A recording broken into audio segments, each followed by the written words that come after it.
What's up, everybody? Welcome to a very special edition of the Rock Fantasy Files here on YouTube. I am your host for the first time, hosting an episode myself. You guys know me. I'm James, bass player from Crucial Pain, and proprietor and clerk at Disc and Dat Record Store right here in Bethel, Connecticut. Today, I've got a very special guest that I'm anxious to introduce you guys to. Um, the one and only Mr. Rob Thorne, singer, guitarist, frontman extraordinaire from the band Sacred Oath, who are also from right here in Bethel, Connecticut. Rob, how the hell are you? I'm great. I didn't know I was going to be a guinea pig today. Yes, you are the guinea pig. No pun intended. We were just talking about Italians. Yeah, right. I know I'm a guinea, but I didn't know I was a guinea pig. So, for everybody that's watching this show that might not have ever heard of Sacred Oath before, let's get all like the introductory stuff out of the way. Let's get like some history. Where did you guys start? How did you meet? How did the band get together? All that good stuff. It's going to be a lot of Bethel talk. Okay. It's funny because I just wrote a little story for this demo reissue that Stormspell Records is going to put out. And I saw that. It got me thinking. He wanted some liner notes, and it got me thinking about exactly how it went down. And, Pete and Kenny and when I say Pete, I mean Pete Altieri, who recorded On a Crystal Vision and Darkness Visible. And we had played in a band in Bethel High when I was a freshman, and they were juniors. Oh, yeah. Well, yeah. But this is way before, well, not way before, a couple of years before that, we played in a band called Wolfbane. And, it was a metal band. It was a lot of fun for a freshman in high school to be playing in a metal band with a bunch of juniors and being the band at all the parties. So it was awesome.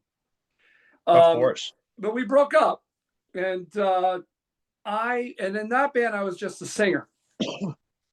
And after we broke up, I poured myself into learning guitar, and I started doing a lot of songwriting, and I had another band or two, and did some stuff and little things. They were short-lived. And then I was working, but I remained very close friends with Kenny and Pete, especially Pete. And we were both working at the Sycamore Restaurant, which is a kind of a famous 50s, diner and burger joint in Bethel.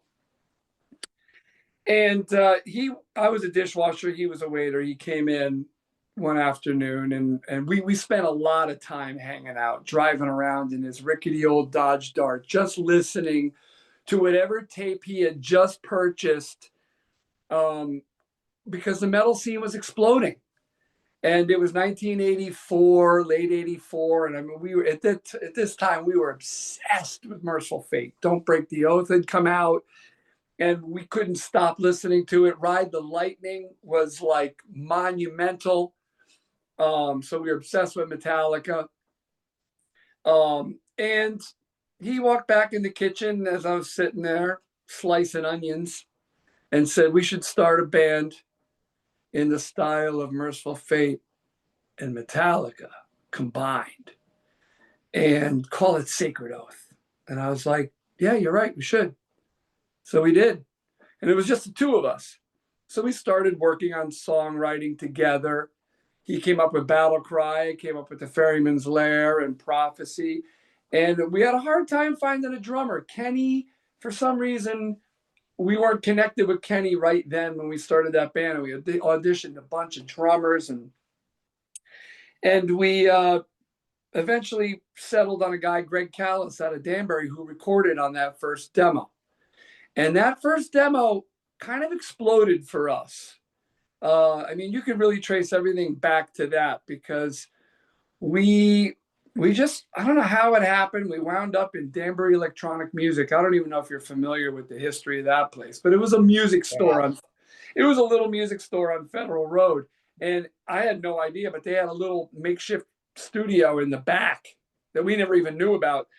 Pete had found out. And then next thing I know, we're in there as a 3-piece. We record the demo. I discover overdubbing. I'm like doing guitar harmonies, you know, having the time of my life. And we start dubbing on the dubbing deck, the cassettes, and I'm gluing the labels on the cassettes, and we're photocopying the covers, and I'm doing this all in my room. And Pete lines up a deal for us to sell them on the counter at Record Broker, which was really kind of like the disc and dat of the time, little Sure. local record shop.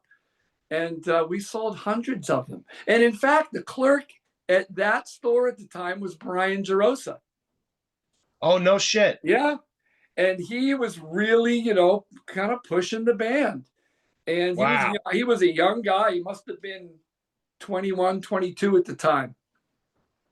Wow. And he hadn't started Gerosa Records yet.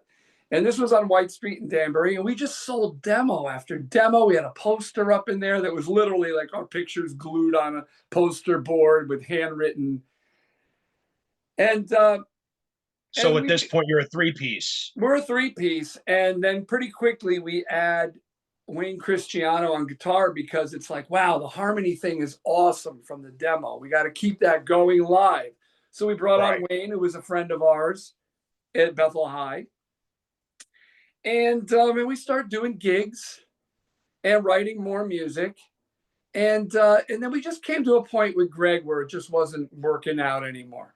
We were super, super serious about it. And he seemed super serious about it, but we were just probably next level serious about it. And there were some shenanigans, and we kind of were like, this isn't going to work. And Kenny had already started. As you know, Kenny's a phenomenal artist.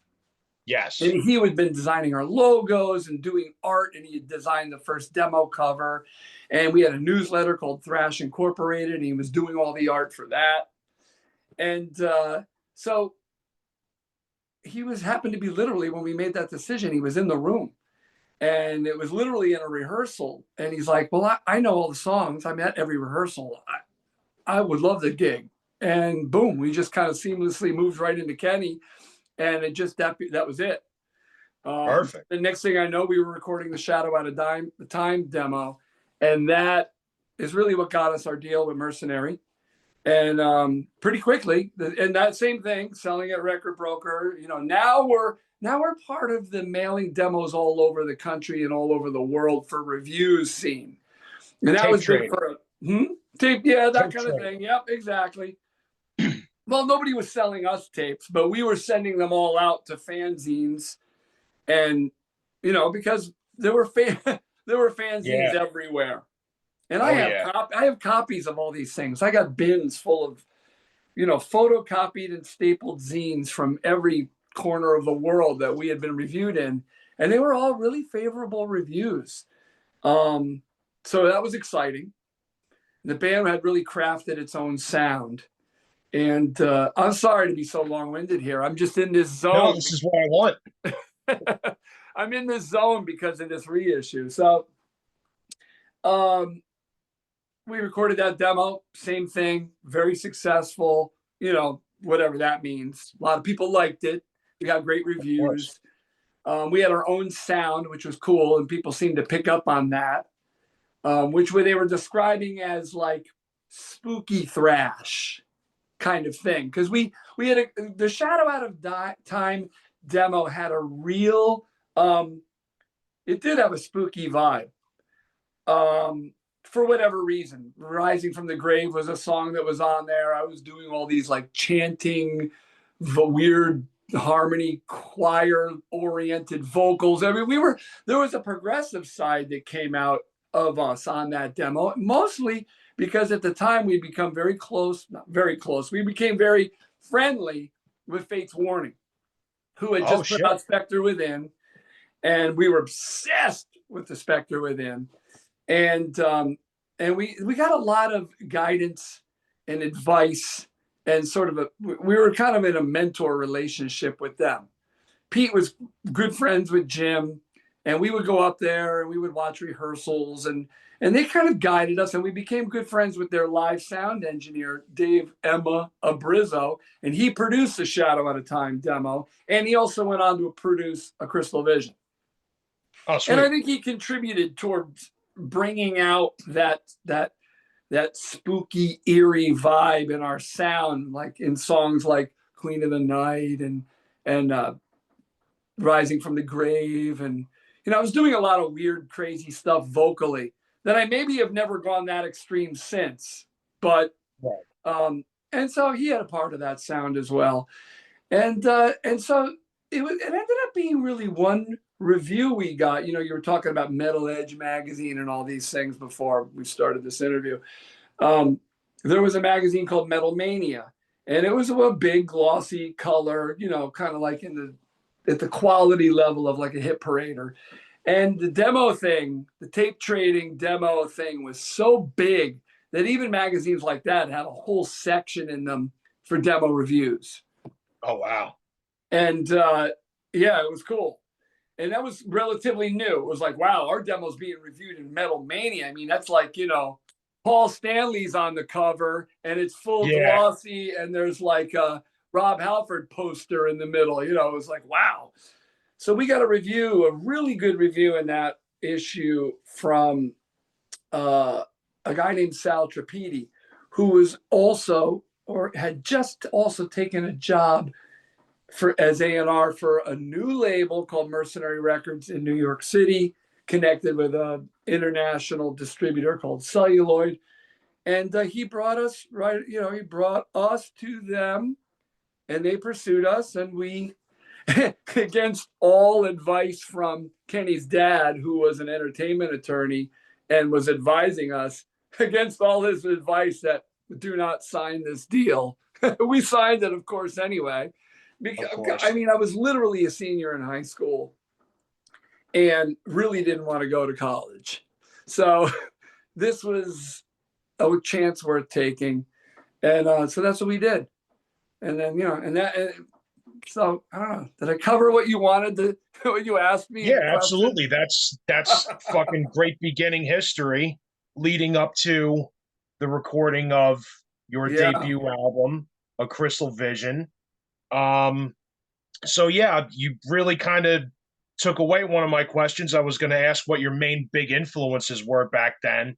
I mean, one listen to this album, you could tell you guys were big Merciful Fate fans. I was just listening to this in the store yesterday, and I'm like, wow, there's so many cool Merciful Fate parts. It just reminds me of that early 80s new wave of British heavy metal, but not really British kind of Right. thing. Yeah. You know. So we were after obsessed. this, what's that? We were obsessed with Merciful Fate. And at that time, also, when we were recording that, King had just gone solo, too. Oh, okay. And we were obsessed with King Diamond. I Of mean, Fatal course. Portrait had just come out.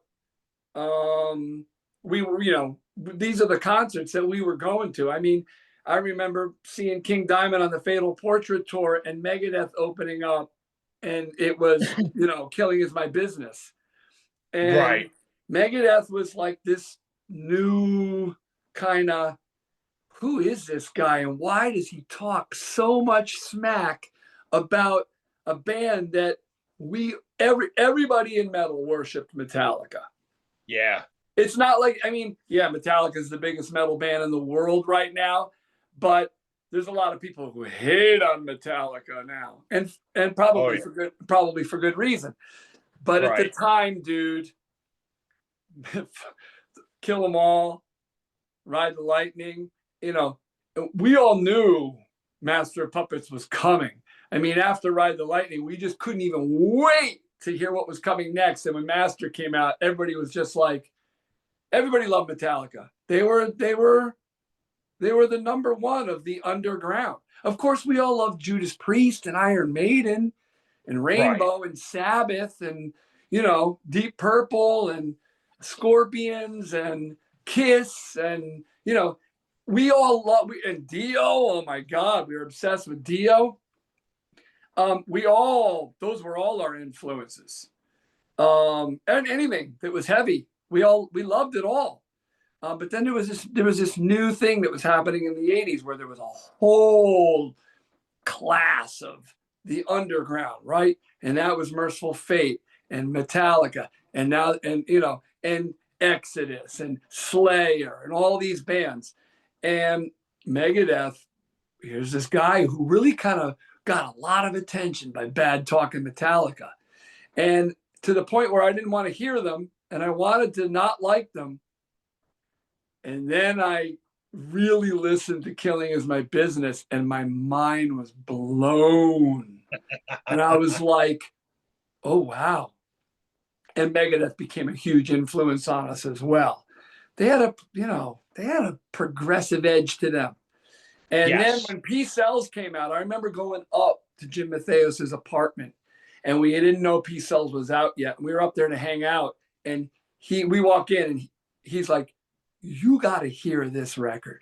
And it's funny because you wouldn't think that Fates would be all about Megadeth, but Yeah, he put on Peace Cells and we just sat there and listened to that. And it was such a production step up from Killing Is My Business. All of a sudden, Megadeth became our favorite new band. We were obsessed. We covered Wake Up Dead. There's not very many bands that we've covered in the past. We really just never have. But Megadeth, Metallica, Fate's Warning, Merciful Fate, those are really the only few of the bands that we've ever covered. So speaking of influences of you guys, I have been going back and combing through your back catalog, and I've been listening to Return of the Dragon a lot. Yeah. And you got a song on here called Empire's Fall. Here's the album cover for those of you who haven't seen it at home. And you mentioned a lot of, I like the little mentions of these bands that you guys loved and grew up on. You got Prince of Darkness, obviously that's a nod towards Ozzy, and Power Slaves and Dynasty. And now there's a line in here about Metallica that I'm wondering about. But in Metallica, the first cracks appeared, and we wondered who it was that we believed in. Is that your own little dig at maybe the Black Album and Load? And of course. Gotcha. I mean, come on. I'm sorry, if you're old school 1984, 1983 Metallica, if that's what you grew up on, then dude, I'm sorry, but in the 90s, you all of a sudden split into a couple different camps. I'm not saying that Metallica made a big mistake. I'm not critical in that way. I just felt like all of a sudden there was a crack. There was a fissure in the scene. And I wasn't interested in that at all. And everything, look, say what you will, and a lot of people can have their opinions about this. I'm only talking from my own experience. Of course. And, and so that's what I'm sharing. I'm not saying this is the way it was. What I'm saying is look, the 80s were their own thing. There was an incredible brotherhood. I mean, look at the bridge in that song. We had a brotherhood that spanned across nations. Right? Right? We were religious. You know what I mean? And in the 90s, it kind of started to change. Things started to splinter off, right? Right. I kind of look what I was doing in the 90s just became very unpopular. Yeah. I took a break and went to college, and I got really into progressive metal and progressive music in general. And I just kind of tuned out where the metal scene was going. And then it wasn't until sort of the mid to late 90s that because grunge had just taken over. And Pearl Jam was huge, and people were trying to tell me that Pearl Jam was a metal band. And I was like, I don't think so. And I remember seeing the videos on Headbangers. If they are, they're not the kind of metal that I'm into. I wasn't even into Soundgarden. I just was like, it's not fast enough. No, I'm just saying my own opinion. I just wasn't into it. No, I it's was all like, good. I love Soundgarden. yeah, I'm just like, I'm into like speed, and high vocals and, that whole scene. And I was like, okay, guess I'm going to segue out of this for a while. Yeah. And that's what I did. But, you know, I really wasn't that interested in even the Black album. And which was, I mean, I loved And Justice when it came out. I mean, come on, that came out, and well, Speaking of progressive, them came out. I mean, it was the scene was still massive, of course. But I felt like the cracks appeared for me, where I was like, okay, there's a change coming, you know. So going But back but to I Crystal wondered how Vision, people would react to that song, because I said I don't typically get very I don't put lines out there like that often. right? But I'm old. I'm older than I was, and I don't care anymore. Whatever. Yeah. Isn't it Or funny maybe how I when we do get care. older, we start to give less of a fuck? Yeah. And there's some things I want to say and the way I see the world. You know. So after Crystal Vision, there was a falling out with the label, and you guys Yeah. kind of took a hiatus Pretty for a while. pretty quickly. Right. Really quickly. People are like, wow, like, why didn't you just find a way to keep going and all this? And it's like, man, if you were in it at the time, I can't even tell you how, and especially for as young as we were. I mean, when Crystal Vision came out, I was 18, and I didn't have the maturity to weather storms that I saw as being that big. I mean, there was so much ugliness, James. Like right away, like we partnered up with the studio where we recorded a Crystal Vision to bootleg the album Wow.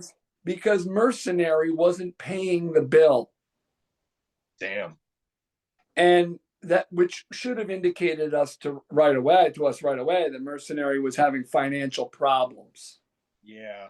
So Mercenary was having financial problems. That's why they weren't paying the bill. That's why the record was being delayed. And the studio wanted their money and convinced us to go in and remix the album, which we eventually put out as a bootleg called Two Powers, only on cassette. And we sold a ton of those. Wow. And in fact, we're looking for the master tapes for that right now to remaster and put out a 40th anniversary reissue of Crystal Vision as a Crystal Vision, but with the Two Powers mix, which is different and some think a little superior. Oh, cool. And we'll do the Hildebrandt cover that Sentinel Steel had commissioned back in the early 2000s. So that's a whole other side project. But so think about how messy that was to be in the middle of all that. And being then, a kid. and we're kids, and now we're frustrated. Like, what's happening? Why isn't our record out yet? Oh, when's it coming out? Then, like, hold up that cover again. Okay, you're looking at that cover restored almost to what it was intended to be. Have you ever seen the original release? I have never seen the original. All right, the original release, take that painting in the middle and change every color to a shade of brown. Oh boy. Now, some people obviously they love it because that's what they saw when the album came out. It's the original, yeah. But we were like, what is this? What did they do? They shit all over our album cover art and never even told us. They made all these decisions. We just weren't ready for it, And as an 18-year-old kid, I'm thinking, we're going to be rock stars and everything's going to be incredible. And it was just one slap in the face after another. We're bootlegging our own album because the studio hasn't been paid. Now the record's out. We open up the box and that's what we see. And we're like, ugh, right? And then literally 6 months later, the label went belly up. Shit. They put us on a small tour that we went on out all the way out Midwest and back, and that was fun. At that time, that was before the record was even out. I was only 17, so how could that not have been fun? It was a gigantic party for me. 4 kids in a Ryder truck driving around the country, just having a massive party and rocking out every night. It was great. But next thing you know, within the year of that record coming out, I felt like I'm done with this. It's just one frustration after another. And I actually quit right after one of our biggest shows too. Damn. And Pete was devastated, and I knew he would be, but in my mind, I needed to change something. And I did. And I moved off in another direction, and I moved to California, and I brought Glenn and Kenny with me, and we started another band, and that lasted about a year. And then grunge happened, and there was no point. Yeah. So I just went to college, and that was the end of that. So let's talk about the reformation of Sacred Oath. How did that all come?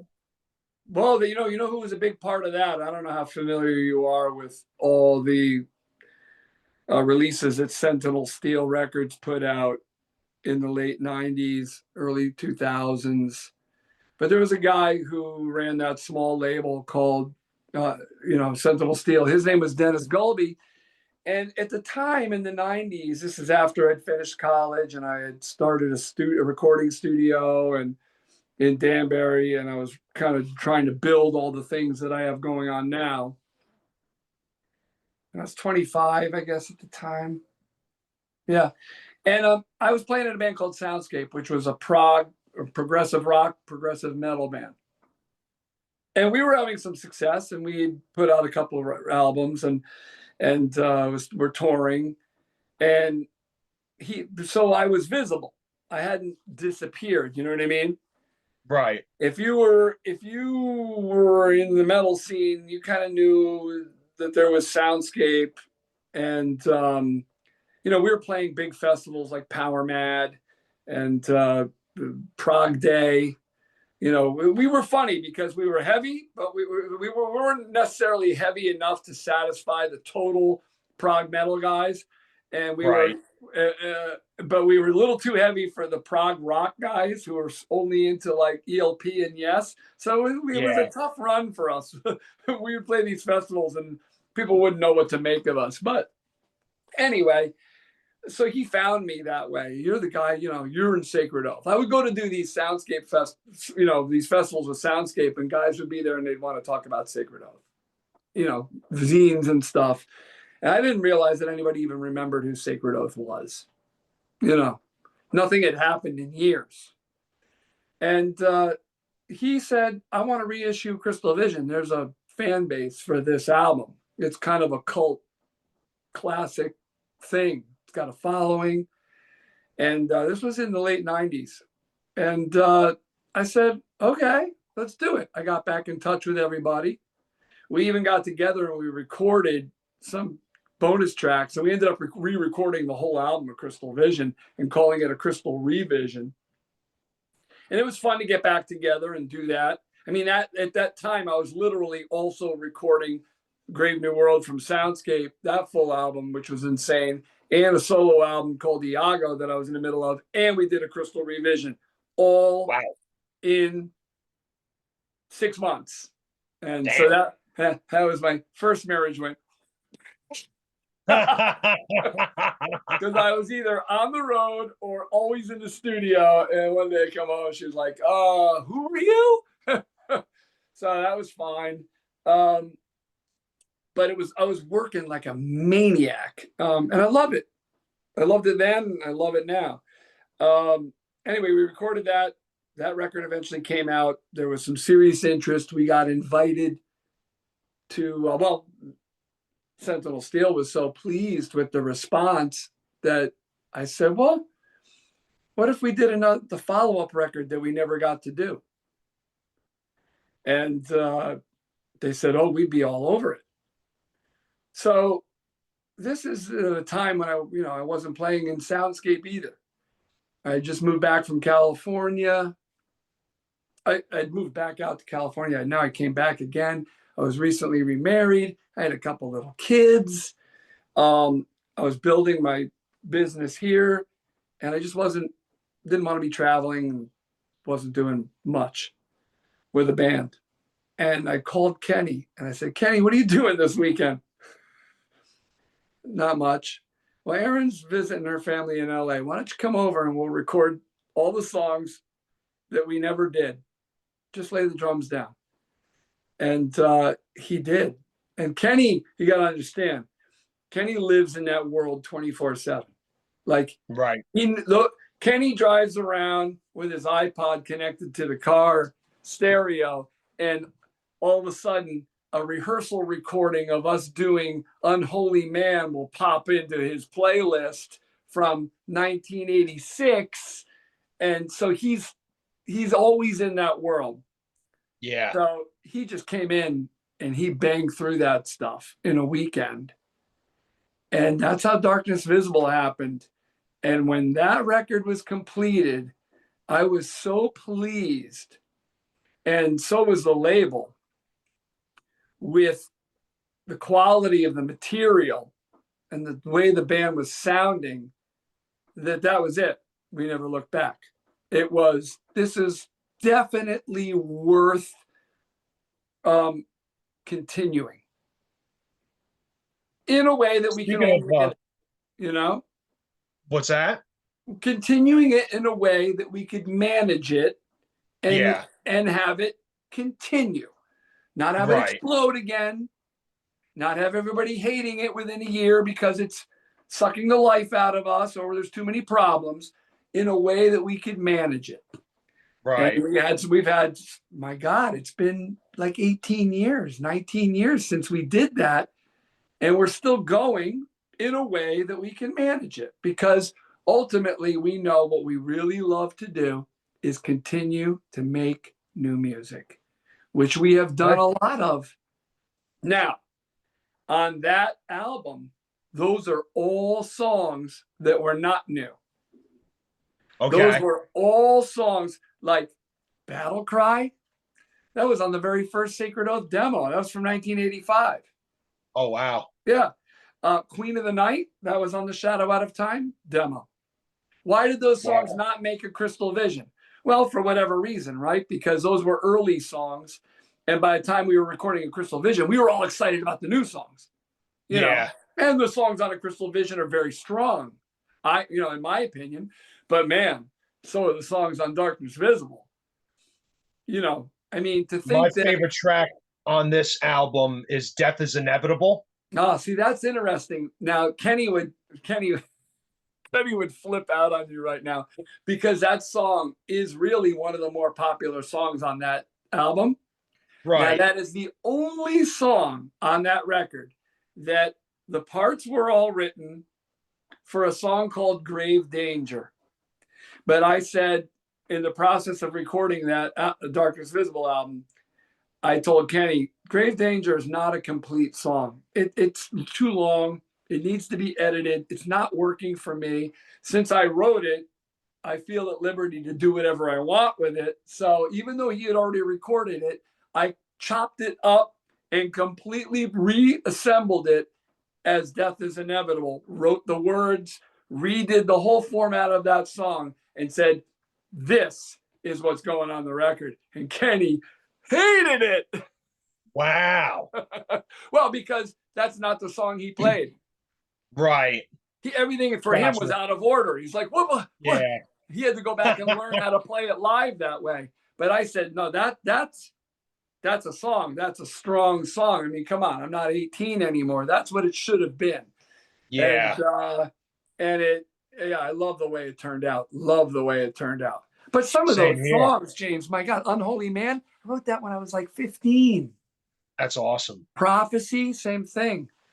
Queen of the Night, 15, 16. Those are old songs, but needed to be heard. I love the lyric in Death is Inevitable. if I were to look inside your head for conviction or truth, I'd come back empty-handed, save for one wisdom tooth. That's such a badass line, dude. That like literally gives me goosebumps every time I read it. Now, Wow. I wanted to ask you, we talked about musical influences. Who are some of your lyrical influences? Hmm. That's interesting. No one's ever asked me that. Like, do you often go to books? Do you often read other bands' lyrics? Do you watch movies? Like, when a song is written, like, do you write the song musically first and then the lyrics go on it? I And what always goes through your head to get through the lyrical part of it? I always write the music first. Gotcha. I always write the music first, and then I have an idea in my mind of how I want the vocal melody to be. And then I wait to be inspired for what I've got to get off my chest.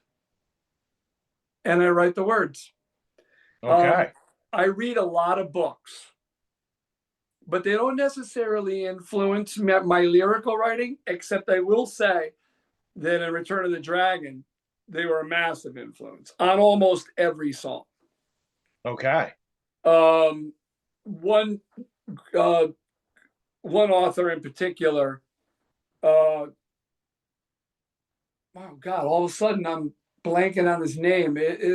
His last name is Harari. His name is Noah Yuval Harari, right? He wrote Homo Sapiens, and then another book that followed upon that called about AI. And I've always been lyrically, always artistically. My constant theme has always revolved around what it means to be human. You know, and Sacred Oath, you look at it, we have a lot of like occult and spiritual imagery associated with the Oh yeah. band. And because that's obviously a huge part of being human. Yes. And I've always been really I really have always gotten off on exploring and writing about and expressing the all of what it means to be human. Not just, oh, we're just gonna only accentuate the good parts, or we're gonna only focus on the negative, right? It's always the whole totality for me of what does it mean to be a human being. You have an ideology that you try to live out and you try to achieve, but you always fall short because you're a human being. And Yeah. so many things in the world reflect that. And I love exploring those themes in my lyrics. So just living in the world is always just living life one day is always presents me with plenty of material to comment on that. That's what the two crosses thing has always been. Hey man, we're human beings. We're good and we're bad. And and and that's another thing I guess I've never really said. But one of the things that I felt was a little bit of a turnoff to me in the 90s was a change in the metal scene was I always loved the majestic aspect of metal and the willingness to celebrate more aspects of the human experience. Like, someone like Ronnie James Dio, you know, Black Sabbath, even Black Sabbath that you would think of as a dark band. Right. Read those lyrics, listen to that music. There's much more going on than just look how angry, violent, and negative I am all the time. Absolutely. That's not the kind of band Sacred Oath is, and I don't listen to that kind of music very much. It just doesn't do it for me. It's like, and it's the thing that I'm a little disappointed about now when I flip through and I listen to a lot of modern metal. I feel like, man, it's all all hatred, anger, guttural vocal, nothing uplifting or majestic about it at all. And I'm like, man, that disappoints me because that's not what Judas Priest was about in 1978. No way. That's not what Sabbath, Rainbow, Maiden, there's a lot more going on in that music. It's not Absolutely. it's not about being a one-trick pony. I'd never had an interest in being a one-trick pony. Anyway, I Now got that that off leads my me chest. to a next question I was going to ask you. Is there anything more modern that you do like as far as metal is concerned? Um, well, how modern are we talking about? Because I'll even consider a band like Mastodon modern. That's modern. Yeah, that's modern. I love Mastodon. Very good bands. Love Mastodon. I guess I love Mastodon so much because they were one of the first bands I'd heard in a while that when I heard them, I said, oh, here's a band that's doing that thing. There's more going on in this band than just I want to kill you Right. or I'm the most evil existence in the world and well, look how evil I am. You know what I mean? Yeah. I felt like, wow, man, they got the three singers going on, which is really cool. And they can change it up. And their arrangements are so musical. Yes. And there's so much dynamics in their sound. And so I love Mastodon. Um, I really loved Dream Theater for a while, and then I just don't. I felt like I respect them tremendously, but Same. I felt like that it all became about um, it just became all about the the notes Look what I being can play. yeah it just became less about expression and more about the science of it all. Right. And I thought it became very sterile and Yes. I don't like to be critical. I just not a big James Labrie guy. I was, Oh, same. Yeah. I really was, and then I felt like, eh, there's not enough dynamics going on anymore. Yeah. I You agree with know, you 100%. so yeah. Other So, modern metal bands. I mean, I don't know. I don't listen to a whole lot. There's things I hear. I mean, I listen to a lot of old stuff, James, because I live in that nostalgia world now. When I have time to listen to music and I'm not writing music, I just want to disappear into that fun, fuzzy, warm place of putting on the Mob Rules and being like, I hear oh, that. falling off the I edge of hear the that. That's world. my favorite Sabbath album with Dio. Yeah, I mean, yeah, or whatever. I'll put on Sin After Sin, or I'll put on There you go. Abigail, or Ride the Lightning, or whatever. That's kind of where I gravitate towards. But I'll listen to Mastodon. Every once in a while, I'll dip in and listen to new releases from bands, or bands will be suggested to me that come up that are in that are like on Sacred Oath Radio. You know how you get these streaming Yes. stations and I'll be like, wow, that's pretty cool. That's good. I just can't think of their names offhand, but you know, Gotcha. like Wolf, I think out of Germany is a Those are great cool. band. Primal Hell yeah. Primal Scream's amazing. Yep. Bands like that are doing great stuff. You know, I will tell you that I wasn't a big fan of KK's Priest. I think we talked about that and you were shocked. Oh, yeah. They just played the Ridgefield Playhouse, dude. I was at that show. It was so good. I was there. I saw you there, didn't I? I didn't run into you there. Uh, I was up in the balcony. yeah, I was there. I thought Accept was incredible.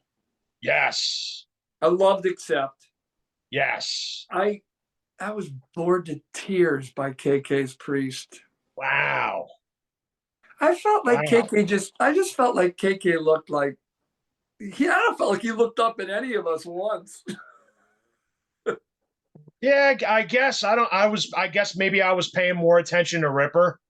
And Ripper, he drove me up a wall. Really? He drove me nuts. See, well, I really enjoyed his performance of Before the Dawn. Yes, that was great. I thought, I said, that has made this whole experience worth it for me. But I really, as a singer, I get really tired of the watch me sing this high note over and over and over and over to end every song. Because it's like, Yeah, hey, man, is that really what everybody's here for? Is to see you do that one thing? Because anybody can do that. Or I guess maybe they can't. I don't know. I want to see you do more things like Sing Before the Dawn.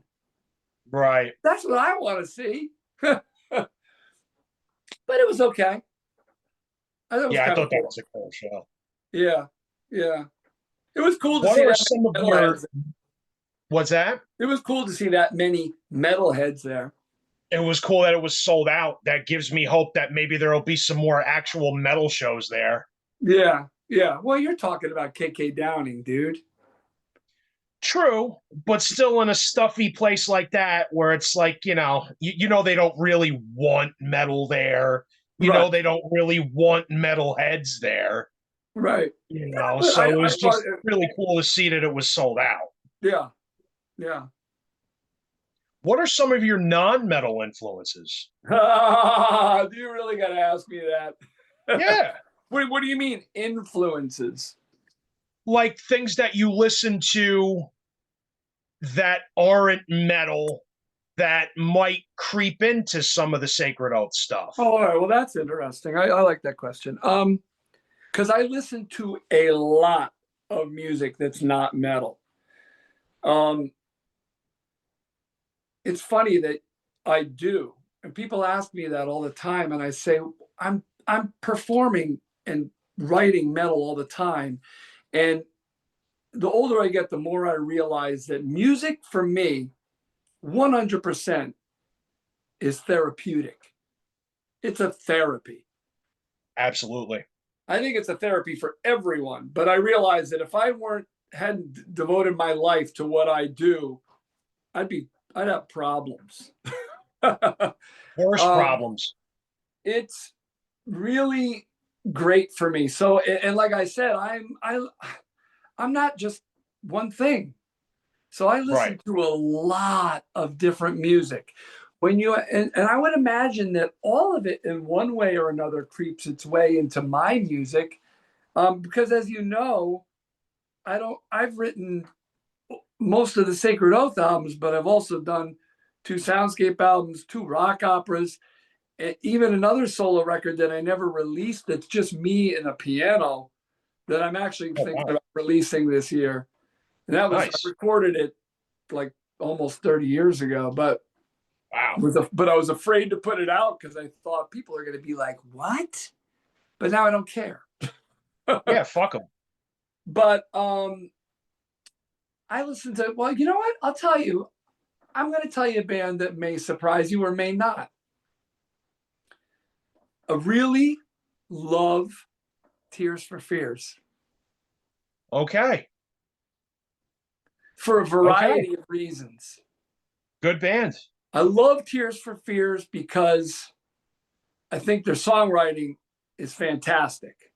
Yes. I think their recordings are masterpieces.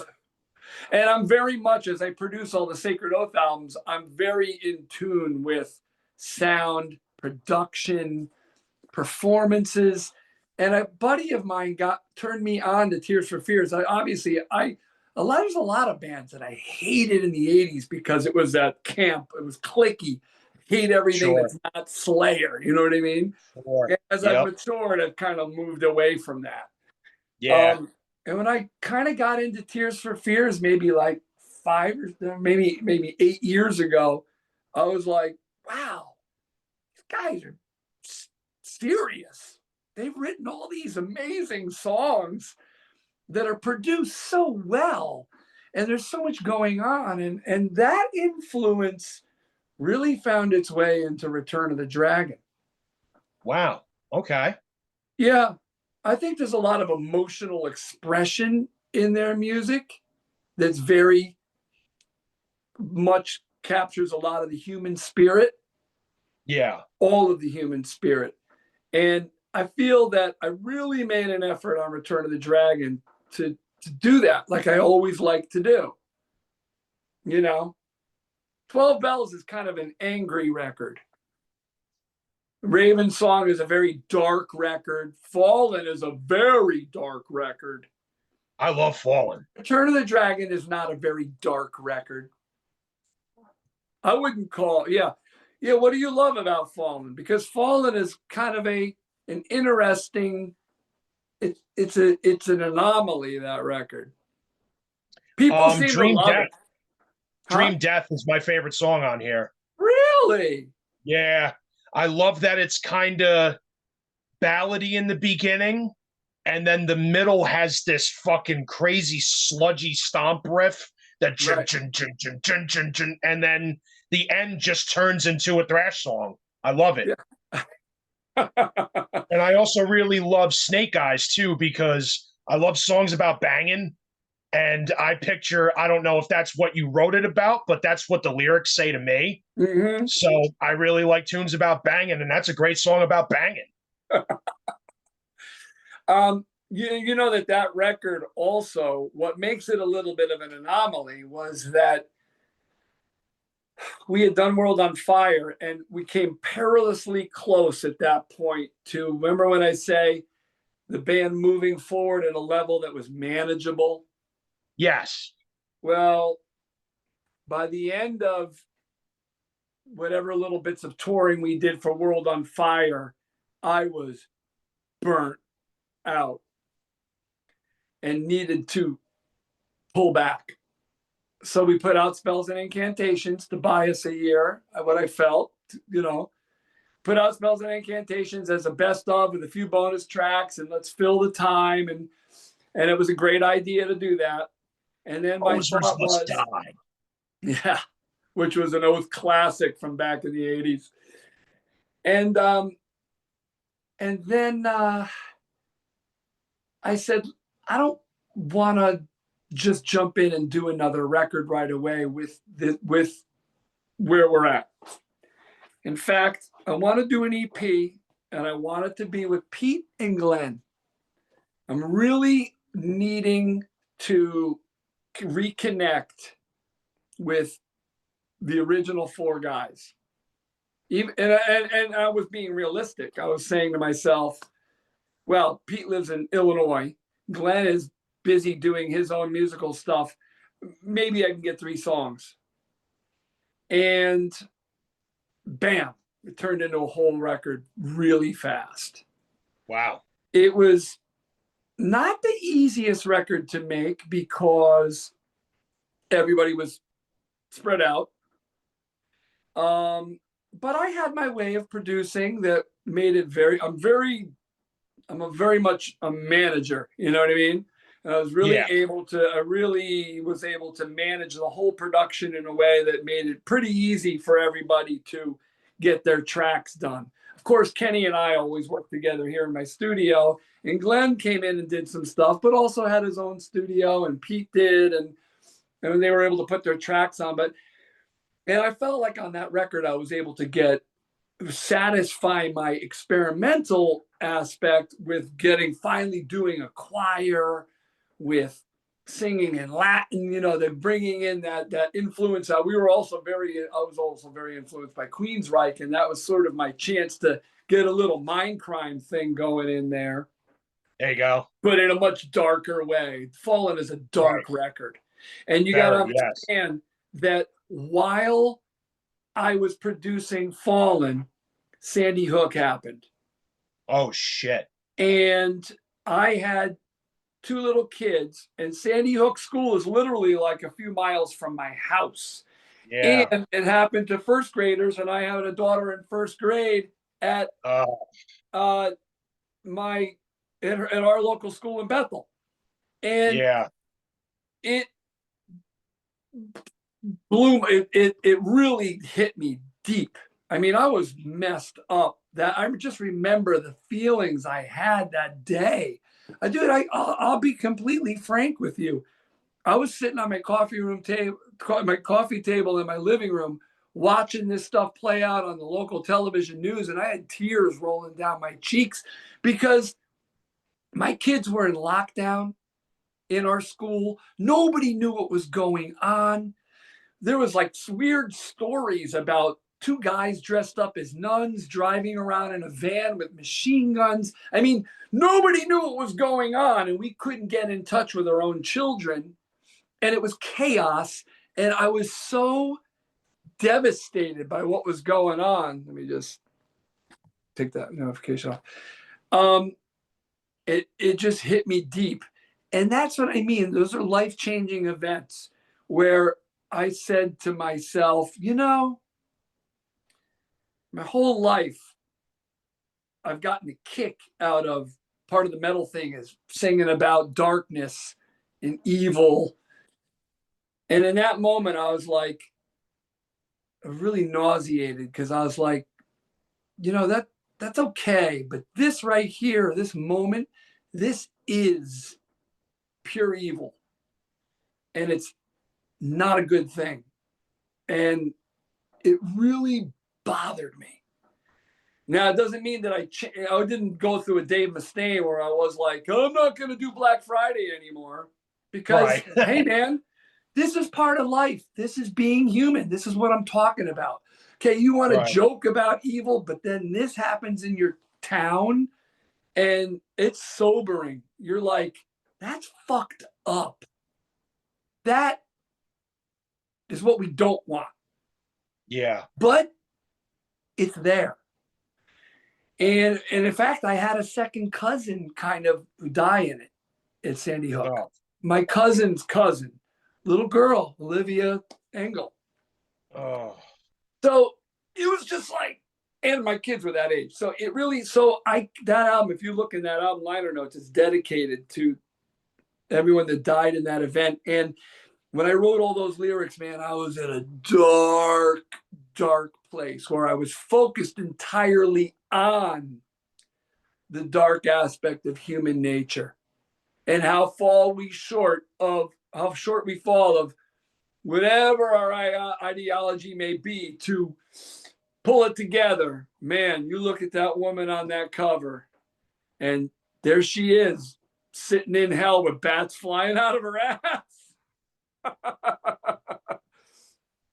It's a dark record. It's a great record. It's funny because I don't listen to songs on that record very often because at the time, I don't know, I didn't put as much effort and time into producing the vocals as I like to. And I listened to Right. it a lot of times and I'm like, oh man, I just went way too raw on that record. But that was what I was going for. At the time, I wanted to just go raw. I literally sang the whole record sitting down into an SM58, just screaming my Wow. brains out. No nice microphone, no nothing, just handheld mic and just let it all out. And That's awesome. sometimes in retrospect, I'm like, man, for such a produced crazy record, it's a little too raw in the vocal department, but whatever. People love it. And ultimately, that's really all that matters. Yeah, that's It's right. so funny, man. You can spend all your time trying to make something, but once you put it out there, it's really not yours anymore. People will make That's of kind of it. true. People will make of it what they want to make of it. That's You right. know? And that's okay. You have to be okay with that. And some people think that's the best. I've had people write me and say they think that's the best Sacred Oath album. And I'll just be like, but that makes me happy. How can that not make me Yeah, happy? of course. You know? So, what is your all-time favorite album that you've made? The one you're the most proud of making, like that was most satisfying?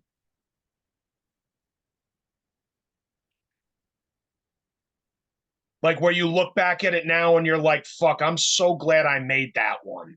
Oh, well, I always, I've been asked this. When you put it that way, it's easy to answer, and I've answered this question before. Darkness Visible. Okay. Yeah, because if I hadn't made Darkness Visible, we wouldn't be talking right now. If I That's hadn't made, probably I pretty mean, true. you could say that about Crystal Vision too, but the Crystal Vision was going to happen no matter what. That was going to happen. Right. But Darkness Visible never needed to happen. Didn't necessarily. If I hadn't picked up the phone and said, Kenny, I got an itch. Why don't you come in and let's record those songs that really should have been recorded and we never did. Okay, here I come. If we hadn't done that, we wouldn't be talking today. Do I think it's the best Sacred Oath album? No. And am I proud of really every record we ever did? Oh yeah. Of course. But that record was changed the whole course of our history. So you've got a single that you released back in November called Is It Time? Great fucking song. Do you like it? Very much what I would call a prototypical Sacred Oath song. It's a thrasher with some power metal vibes in it. Love it. Great tune. And you got a new one coming out. You're going to drop that on the 18th of April, and it's called Don't Be Afraid. And if you don't mind me talking about it before the single drops. No, go ahead. That's I why gave I it a sent it to couple you. spins. You're the only person who's heard it. That's pretty cool. I gave it a spin the night you sent it to me. And I gave it a couple spins last night under the influence of leafy green medicinal herbs. Well, that helps because it's a lot to take in. It is. It's not like any other Sacred Oath song I've ever heard before. You got your kind of ballady beginning to it, which reminds me a little bit of the beginning of Close My Eyes Forever with Lita Ford and Ozzy. It's got kind of that lead-in thing. Yeah, the clean electric guitar. Yeah, totally reminds me of that. Then you got like that killer melodic guitar shit going on, very Judas Priesty, early Iron Maiden-y to my ears. Yeah.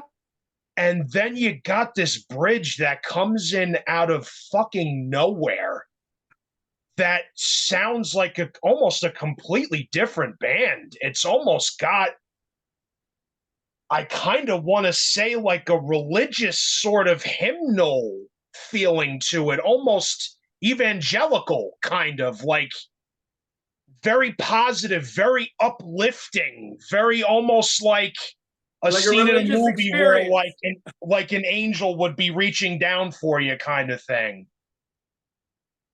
Yeah. Well, then I guess we achieved what we set out to do. Okay, good. Have you seen the cover art? Have you seen the cover art? I did see it real quick, and the cover art makes complete sense. Yeah, let me just click this out.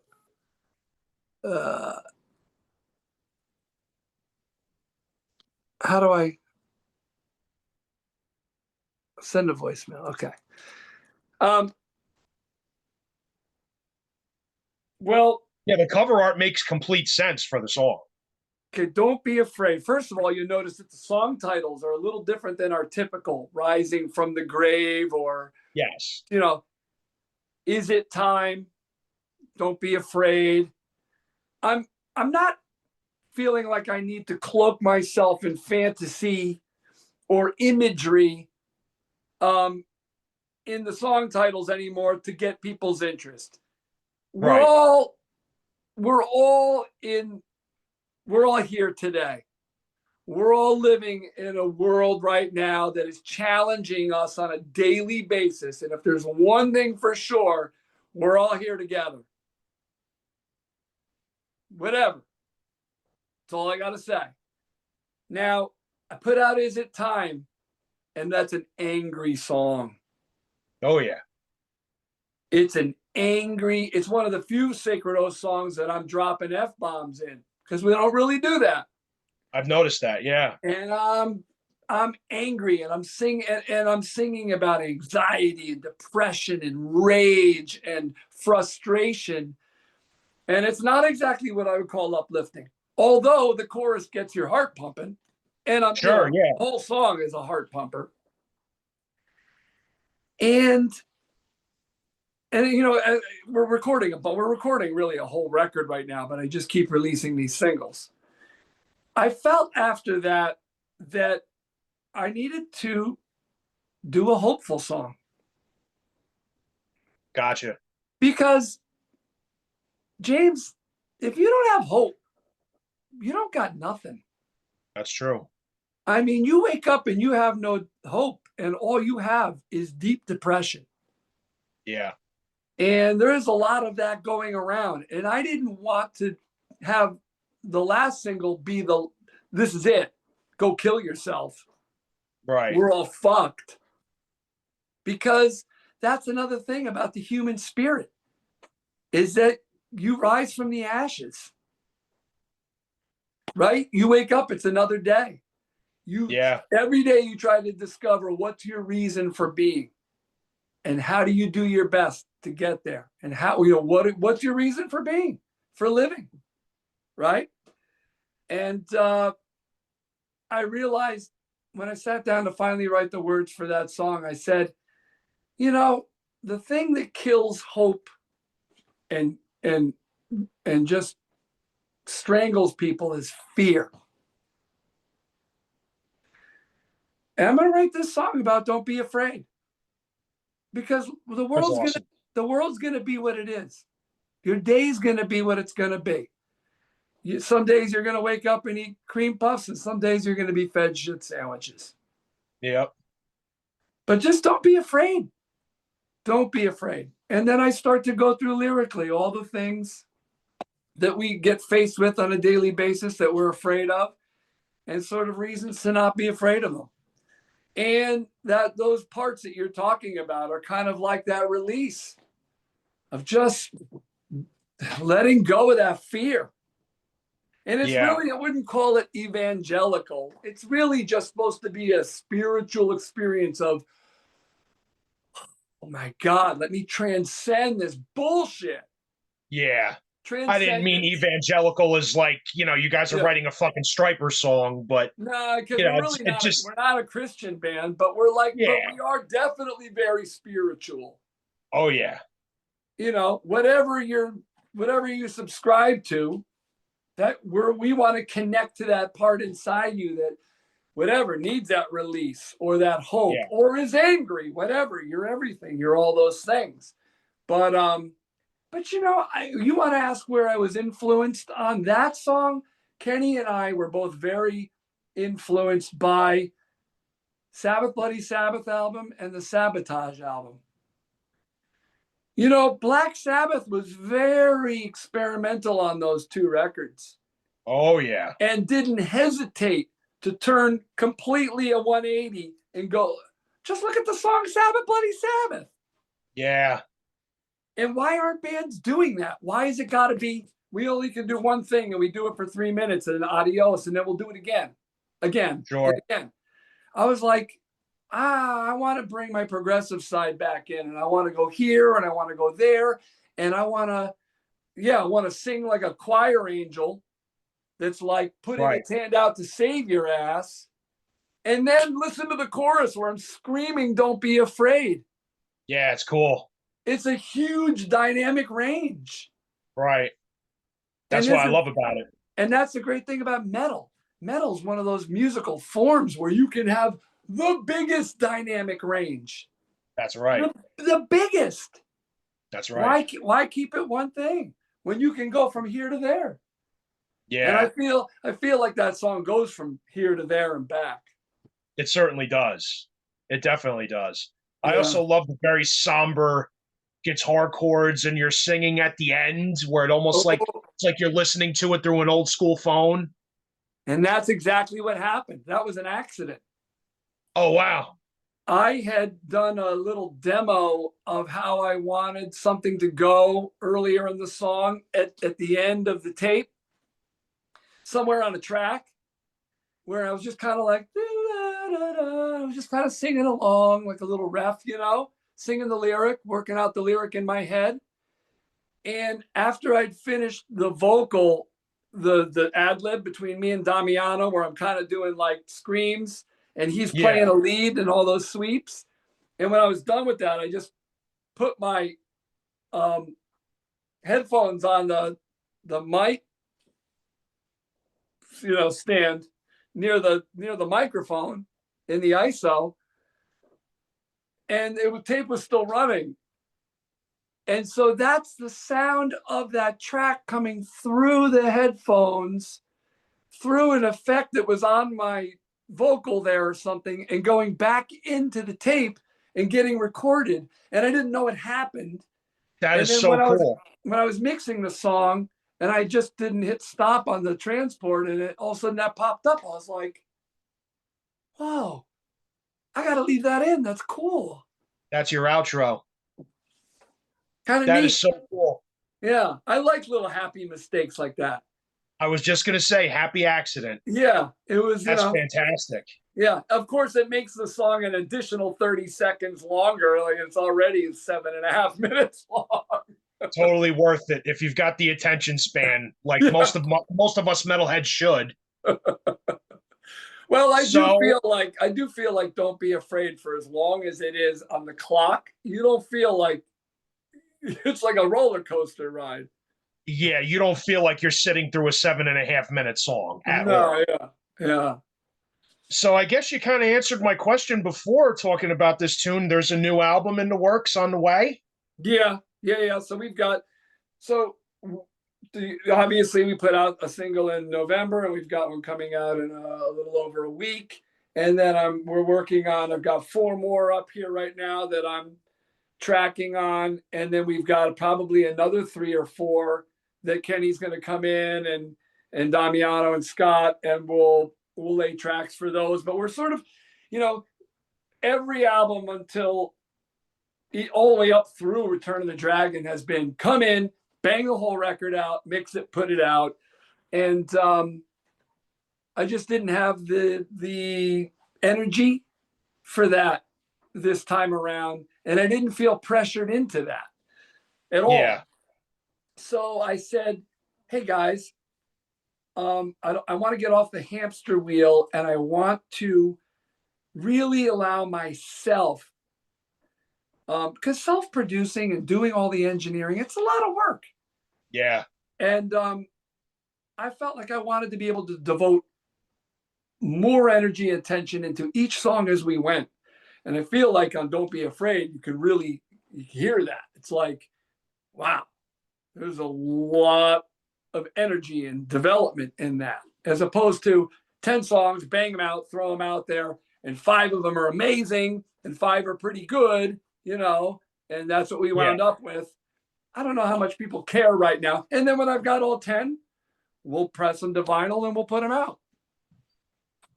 But let's be honest, most people are streaming our shit anyway, Well, actually, that's not true. Most people are listening to our music on vinyl and CD. We don't do tons of streaming numbers, because most people who listen to us are obsessed with physical formats.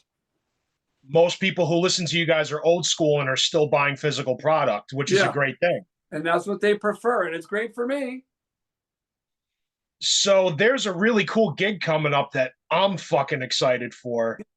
And I hope you guys are excited for. Oh, yeah. Saturday, May 3rd, Sacred Oath will be at Greenwood Features Movie Theater. That is located at 269 Greenwood Avenue, right here in Bethel, Connecticut. And the awesome thing about this movie theater is I'm a fan of that place. I've been there 100 times. The family that owns that movie theater also runs Reverie Brewing in Newtown, Connecticut.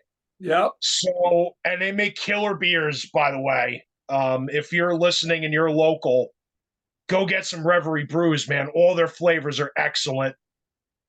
So we're going to get a full metal show in a movie theater with homemade microbrews Yeah, yeah. untapped, and aplenty. I hope they bring enough for all of us because I'm coming thirsty. So tell us a little bit about this, man. How did you get the foot in the door? What did you just say? Hey, I want to play here. Well, it's funny. You know that across the parking lot is Bethel Music Center. Yes. And recently, a former music student of mine here in the studio and an intern, he was an intern here for years and occasionally even works on the Sacred Oath Road crew. He bought Bethel Music Center recently. Oh. And he's really making an effort to turn it into more of a pro level. They're starting to. Bethel Music was a place I avoided for a long time. And it's really turning around. But anyway, I went in to visit him and he told me, hey, my neighbor here at Greenwood Features, and he had also only had it for a couple of years or a few years. This guy, Frank, is talking to me about turning it into a live music venue because they're just not doing enough business with the movies. Yeah. And I said, oh, that's interesting, and I was interested, but didn't go any further. And then I was in there again and he was talking about it again. And I said, well, let me meet this guy. Let me see what's going on.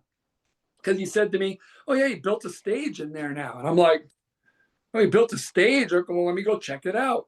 So I met with Frank. I went in there and in their biggest room, which is probably 150 seater, they built a stage. They took out one or two rows of the front seats and built a stage. And they also have the movie screen up there, but it's behind the stage. Right. And I went in there because I had a variety of reasons and interests in meeting Frank and checking the space out. Because, I do a lot of different things. I have a recording studio. I play in a band. I also do a lot of private music lessons here for singing and guitar and drums and bass and everything. And we also, my wife and I, have a theater production company. And I just wanted to see what was going on, if any of what we do could have an outlet there. And he's got two rooms that he's doing music in, one with a stage, one without, one more of just a big open floor, band sets up, good for like a punk show. Gotcha. And I said, okay, well, it's definitely way too small for our theater company. Like, those productions are enormous, could never do anything here. So, oh well. I said, well, then we do these other things where singers come in and sing, but they usually expect to be served food. But I said, maybe we could do something there. And I said, I don't know, could Sacred Oath play a concert in this room? Like, maybe. We haven't played in Bethel in like 40 years because there's nowhere to play in Bethel. I mean, Yeah. for anybody who's listening, I mean, Bethel is not a big town. And just the greater And not Danbury area. very welcoming to heavy metal. No, I guess, but then we've never, well, I guess you could say that, but how would you even know? There's nowhere for bands to play. I've been turned away by several businesses in this town. Just for what? For having your band play? Yep. Yeah, well, because, dude, what? But there's nowhere for a metal band to play. There's a couple spots. Like what? Like the Putnam House or Notch 8? Well, I went to Notch, and let's just say I had a very bad experience with that dude. Yeah. And then I went to what's the other brewery over by Big Y? Michael's Tap Room. Oh, yeah. They got a huge spot there, and they kept me on the hook and were like, yeah, let's do it. And then all of a sudden decided, no, we're too family friendly for heavy metal. Yeah.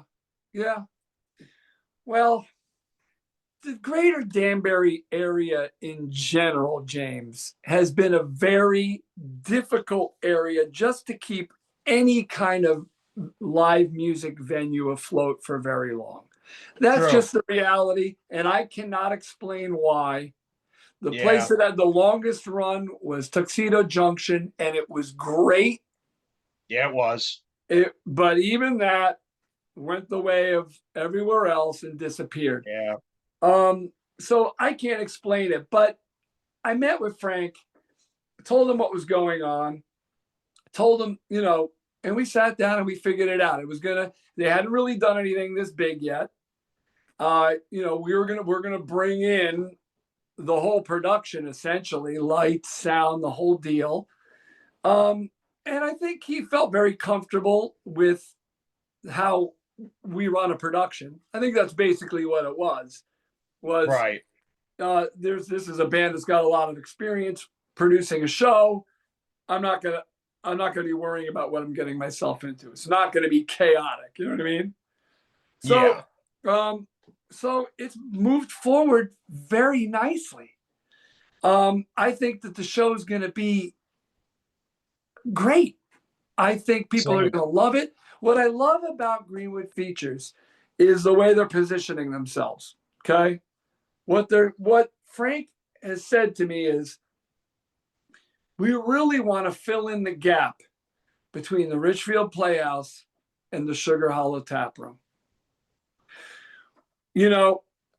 We did a benefit at the Sugar Hollow Tap Room, and it went fine and all, but I didn't want Sacred Oath to really play there again. Yeah. But the Richfield Playhouse is really a tall order for a band like Sacred Oath to do Sure. on our own. So I thought, yeah, you know what? You're right. It's the perfect gap in between. Look, most of the people that want to come see us, they want to be in that kind of an environment anyway. Like the Playhouse, a theater where you can drink, where you can sit down if you want to, or you can stand up and bang your head. Comfortable place. That's cool. That's not, on the wrong side of the track, so to speak, where you're like, oh my God, am I going to make it out of here alive? And I guess, I feel like that we're going to give it a trial run, so to speak. Yeah. Yeah.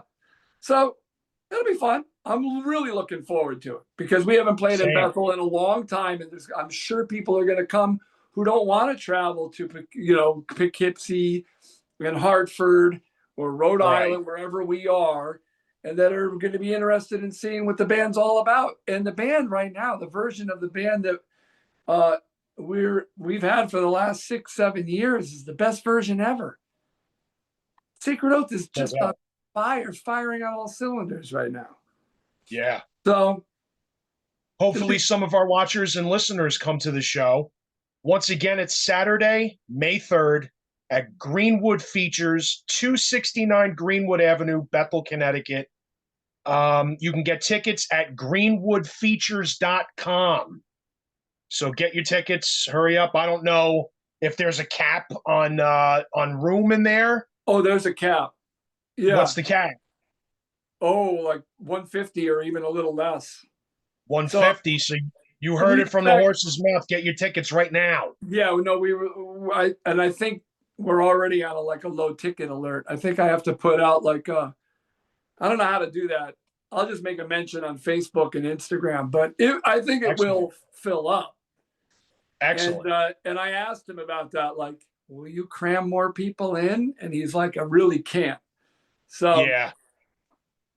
So there you go. So tickets are low. Get your tickets at greenwoodfeatures.com.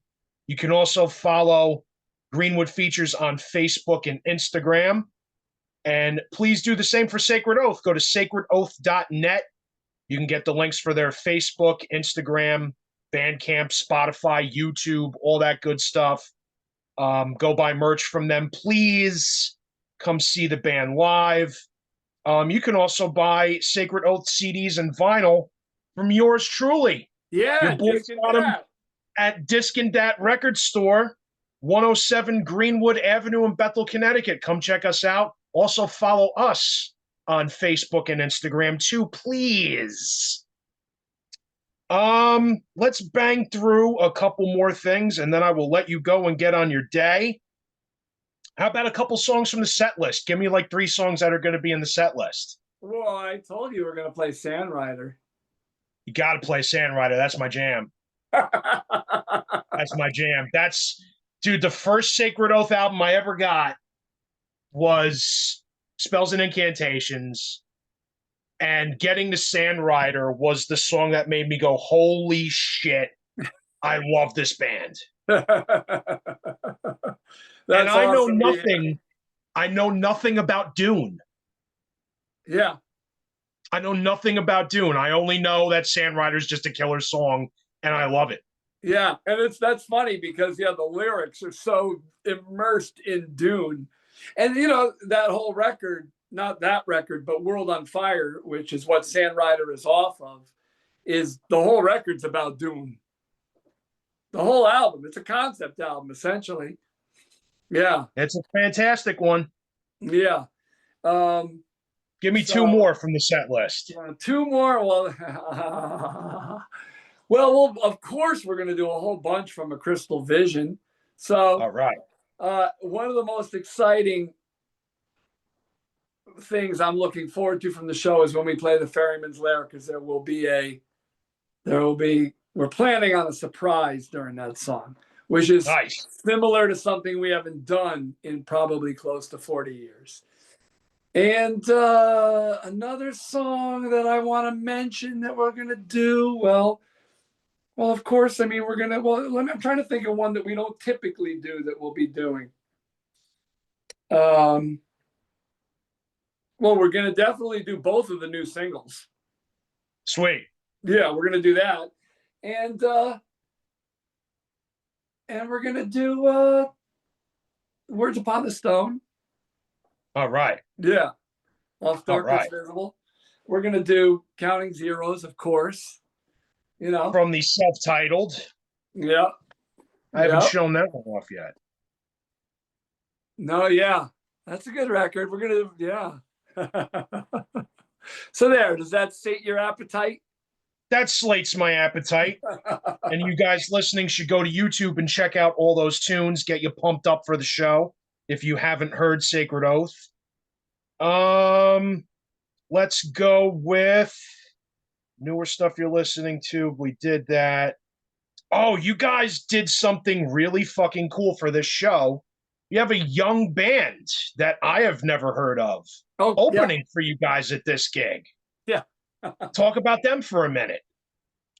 So we have a band from Bethel High School opening up called Posse, and two of the guys in the band come here for singing lessons. One's a bass player, one's the lead singer. They're high school guys, and I felt like, look, we're coming back to play in Bethel for the first time in 40 years. Last time we played here, we were a Bethel High School band. It makes perfect sense to have a Bethel High School band open the show. Kind of like keeping it going, because I'll tell you, James, for a long time, the kids that I work with here in the studio don't form bands. All of a sudden, I woke up this morning, I said to my wife, I got like 6 or 7 students right now that are all playing in bands for the first time in years. I'm like, are bands coming back? We got to support that, because it is an outlet for people that's not like this. So I want to encourage that. I really want to encourage that. And I think people like to see that. People want to go and see a 17, 18-year-old kid up there trying to make something happen. Hell right? Yeah. I mean, come on, I'm an old dude now. Right. It shouldn't have to be guys in their 50s doing this. There's got to be that. Rock and roll is a youth culture, dude. Yeah. Even though guys our age are doing it, it's because we're tapped into our youth culture. Right. And if you don't have actual youth doing this, then it's just some nostalgic fantasy. Yeah. You know what I mean? So what kind of style of music are those guys? They rock and roll. They're going to try and do their heaviest stuff, which will probably be like Danzig or something. Oh, sweet. Yeah. They were funny. They wanted to do some Zeppelin, and I was so excited, but they're like, that's too hard for us. We can't do it. They literally, That's the guys, awesome. they were like, we want to do good times, bad times. I'm like, are you kidding me? You guys can play that? I'm like, I don't know many high school bands that could really play good times, bad times. And then they came back the next week. They're like, yeah, we can't do it. So that's awesome, man. Posse's opening up for you guys. Again, the doors are open at 7. I guess Posse's going on at 8. No, they go on at 7. We go on Oh, at they 8. go on at 7. All right. So get there at 7 o'clock Yeah, and check they out go these on at young 7. bucks. We'll be on by 8. Okay. Yeah. So get there at 7. Check out these young bucks and Posse opening up for Sacred Oath at Greenwood Features. How about a little fun thing real quick before I let you Good. go? Just to give you a heads up, I'm like, I'm going to lose power soon. Okay. How about this or that? 3 questions. Go ahead. Merciful Fate Band or King Diamond Band? Oh, Merciful Fate. Iron Maiden, Paul Di'Anno or Bruce Dickinson? Oh, why do you got to do that? Why does it have to be one or the other? Because I'm just asking. Okay. I'm not going to give you an answer, but I am going to tell you The Killers is one of my favorite albums of all time. Fair enough. But so is Number of the Beast. Same. So I'm really, let's say when it comes to Iron Maiden, that's the era right there. Right then and there. The transition from Killers into Number, that's it for me. Gotcha. When it comes to Black Sabbath, Ozzy or Dio? What are you doing this to me for? I gotta say Ozzy because that's what I discovered first. All right. So as much as I think Mob Rules is one of the greatest albums of all time, Ozzy sang Fairies Wear Boots. Yes, he did. I mean, fair enough. And there's nothing to argue about. That's right. You got to believe me. All right, Rob, thank you very much for doing this. I appreciate you so much.